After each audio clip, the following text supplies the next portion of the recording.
नमस्कार। भारत माता की जय, वंदे मातरम। दोस्तों, स्वागत है आप सभी का हमारे इस YouTube चैनल में। तो दोस्तों, आज हम आपके लिए लेकर आए हैं मध्य प्रदेश की छोटी से लेकर बड़ी तमाम खबरें एवं मध्य प्रदेश सरकार द्वारा किसानों, गरीबों, मजदूरों, बेरोजगारों एवं महिलाओं के हित के लिए चलाई जा रही तमाम योजनाओं को। वीडियो शुरू करने से पहले आप कमेंट में बताएं कि आप कौन से जिले या कौन से क्षेत्र से हैं, और आपने अभी तक हमारे चैनल को सब्सक्राइब नहीं किया तो जल्दी से चैनल को सब्सक्राइब कर दीजिए, क्योंकि दोस्तों इस चैनल पर ऐसी वीडियो हर रोज आपको देखने को मिलेगी। तो बिना समय बर्बाद किए इस वीडियो को शुरू करते हैं। मुनाफाखोरी ने खतरनाक रसायनों का प्रयोग शुरू कर दिया है। खतरनाक रसायन के प्रयोग से पुराने आलू को नया आलू बनाकर बाजारों में बेचा जा रहा है। इस मिलावट से उपभोक्ताओं के स्वास्थ्य पर गंभीर दुष्प्रभाव पड़ने की आशंका है। मध्य प्रदेश में अक्टूबर से नया बारिश का सिस्टम सक्रिय हो गया है, जिससे अगले 4 दिन तक हल्की बारिश और गरज चमक के साथ तेज आंधी का दौर जारी रहेगा। मौसम विभाग ने भोपाल समेत प्रदेश के ज्यादातर जिलों में अलर्ट जारी किया है। एमपी के सोयाबीन किस मुश्किल दौर से गुजर रहे हैं। बारिश और बीमारी से फसल खराब हो रही है, जबकि मंदिरों में एसपी 530 रुपए प्रति क्विंटल होने के बावजूद किसानों को केवल 3,200 से 3,800 मिल रहे हैं। इससे कर्ज और लागत निकालना मुश्किल हो गया है। व्यापारियों और किसानों दोनों का कहना है कि सोयाबीन की खराब क्वालिटी और नमी भी नुकसान बढ़ा रही है। नकली कीटनाशक और मनमानी भावों ने भी स्थिति और बिगाड़ दी है। किसान और खेत दोनों आर्थिक दबाव में है। एमपी के जंगल अब हाथियों के लिए फिर से सुरक्षित और पसंदीदा ठिकाना बना रहे हैं।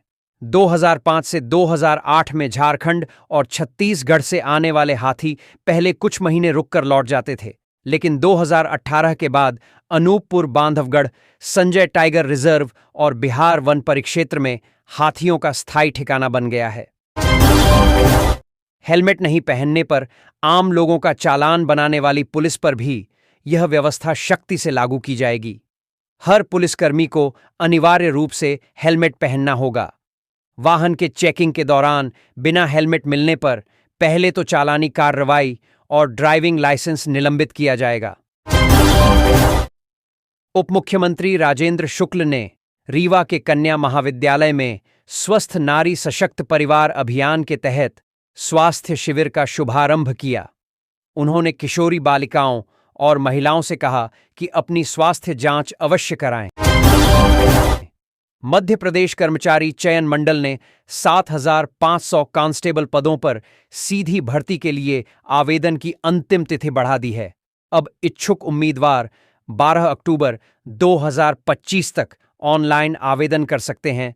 वही करेक्शन विंडो 15 अक्टूबर तक खुली रहेगी। एमपी हाईकोर्ट ने पुलिसकर्मियों के ड्यूटी के दौरान मोबाइल और सोशल मीडिया के इस्तेमाल पर चिंता जताई है। अदालत ने निर्देश दिए कि कार्ड कोर्ट और वीआईपी ड्यूटी में निजी मोबाइल का उपयोग रोका जाए। पुलिस को ड्यूटी के दौरान सोशल मीडिया के गैर जरूरी इस्तेमाल पर रोक लगाई जाएगी।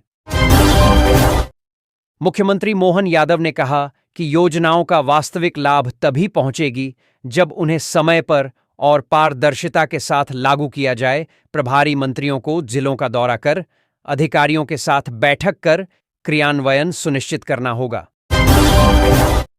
रीवा जिले के गुण सामुदायिक स्वास्थ्य केंद्र से चौंकाने वाला मामला सामने आया।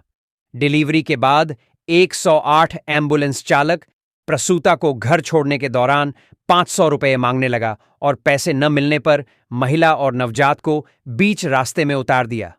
परिवार 2 घंटे वहीं इंतजार करता रहा। बाद में दूसरी एम्बुलेंस आई और महिला सुरक्षित घर पहुंची।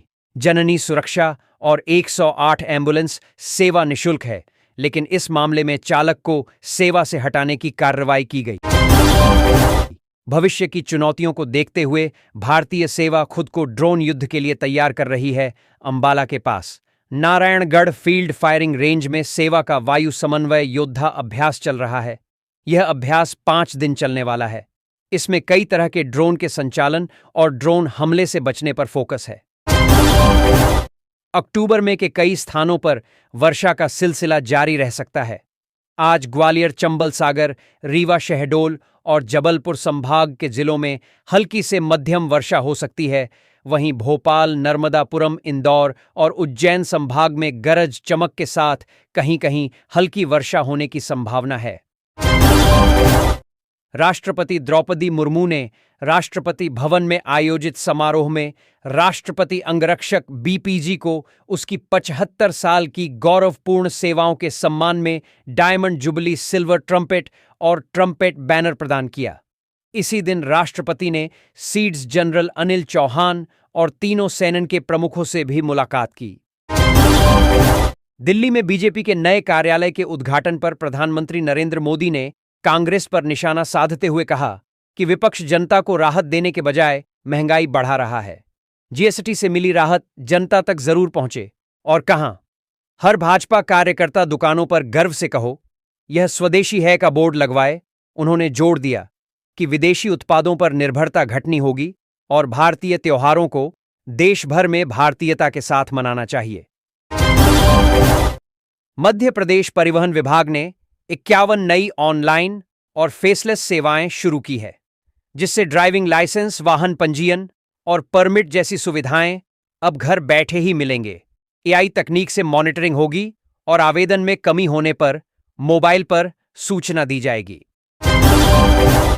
मध्य प्रदेश के नगरीय प्रशासन मंत्री कैलाश विजयवर्गीय फिर चर्चा में है। राहुल और प्रियंका गांधी पर दिए गए विवादित बयान के विरोध में कांग्रेस कार्यकर्ताओं ने उनके पुतले जलाए, लेकिन विजयवर्गीय ने इसे तंज में लिया और कहा कि विरोध जितना होगा उनकी उम्र उतनी बढ़ेगी।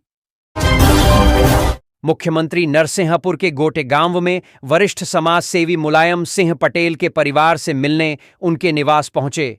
उन्होंने दिवंगत माता श्रीमती यशोदा पटेल के निधन पर गहरी शोक संवेदना व्यक्त की और उनके चित्र पर पुष्प अर्पित कर श्रद्धांजलि दी। मध्य प्रदेश के कॉलेज छात्रों के लिए नई व्यवस्था लागू की जा रही है, जिसमें अगले 3 महीना तक प्रत्येक दिवस विशेष पर देश के महापुरुषों, संस्कृति, प्रदेश सी संविधान और अन्य महत्वपूर्ण जानकारियां साझा की जाएगी। इसके दौरान आयोजित गतिविधियां छात्रों की प्रतियोगी परीक्षाओं की तैयारी में भी मदद करेंगे। एमपी में बिजली की बढ़ती मांग को देखते हुए उत्पादन बढ़ाने के भी प्रयास हो रहे हैं। Madhya Pradesh power generating company Amarkantak ताप विद्युत गृह में 660 और सारणी ताप विद्युत गृह में 660 मेगावाट की इकाई लगाने जा रही है। दोनों इकाइयों को स्थापित करने में करीब 23,000 करोड़ रुपए खर्च होंगे। जबलपुर और ग्वालियर कृषि विश्वविद्यालय में यूजी प्रवेश प्रक्रिया 18 सितंबर से 8 अक्टूबर तक चलेगी। सरकारी कॉलेज की 1,472 सीटों के लिए पहली काउंसलिंग में सिर्फ 2,715 छात्रों ने पंजीकरण कराया, जबकि कई विद्यार्थी निजी कॉलेजों में बिना पीएटी प्रवेश ले चुके हैं। इस कारण सरकारी कॉलेज में प्रवेश काम हो रहा है। एमपी सरकार अब बड़े शहर में पहल करने जा रही है। इसके तहत मुख्यमंत्री नगर वन विकास योजना की शुरुआत होगी, जिसके जरिए भोपाल, इंदौर, जबलपुर समेत अन्य शहरों में शहरी जंगल तैयार किए जाएंगे। इसके लिए 500 करोड़ का बजट तय किया है। राहुल गांधी ने लेह लद्दाख में जारी तनाव को लेकर केंद्र सरकार से बातचीत शुरू करने की अपील की है। उन्होंने कहा कि हिंसा और भय की राजनीति बंद होनी चाहिए। संवाद ही समस्या का समाधान है और दबाव की नीति से अशांति बढ़ेगी। बुरहानपुर जिला अस्पताल में नाबालिग लड़की ने बच्ची को जन्म देने के बाद बदनामी के डर से उसे बालकनी से नीचे फेंक दिया। गनीमत रही कि नवजात कचरा और प्लास्टिक के ढेर पर गिरी और उसकी जान बच गई। बच्ची को मामूली चोट आई है। पुलिस मामले की जांच कर रही है। मध्य प्रदेश के सर्राफा बाजारों में सोमवार को सोना चांदी के भाव लगभग स्थिर रहे। 22 कैरेट सोना 10 ग्राम 10,64,500 पर रहा, जबकि 24 कैरेट सोना 10 ग्राम 1,17,700 रहा। वहीं चांदी की कीमत 1 किलो 1,59,000 दर्ज की गई। एमपी में इस सत्र में कुल 33 नए और 360 पुराने नर्सिंग कॉलेज ने मान्यता के लिए आवेदन किया था, जिनमें 21 शासकीय कॉलेज भी शामिल थे। इनमें से सिर्फ 4 को ही स्वीकृति मिल सकी, जबकि इसके उलट 231 जीएनएम और 188 बीएसएससी नर्सिंग निजी कॉलेजों को मान्यता मिल गई। भोपाल के विश्वविद्यालय के छात्र और एनएसयूआई के पूर्व अध्यक्ष अमन कुमार फर्जी खातों का सरगना निकले। बिहार पुलिस ने जांच में पाया कि उसने और उसके 2 दोस्तों ने 250 से अधिक बैंक खाता फर्जी तरीके से खुलवाए और साइबर ठगी में इस्तेमाल किया। आरोपी को गिरफ्तार कर मोबाइल और अन्य डिवाइस भी जब्त किए गए।